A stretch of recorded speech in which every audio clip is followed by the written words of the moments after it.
नमस्ते, माझे नाव आयुष भाऊसाहेब गोरडे.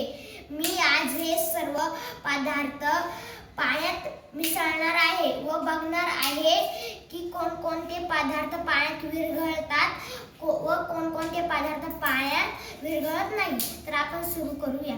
आता मी सर्वप्रथम धुण्याचा सोडा घेत आहे व तो पाण्यात टाकत आहे. आता मी साखर घेत आहे व पाण्यात टाकत आहे.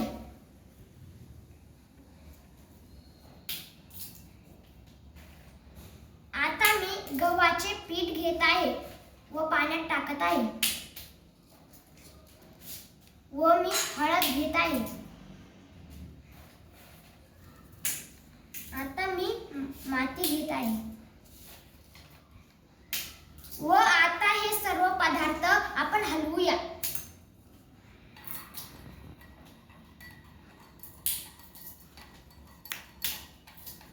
बस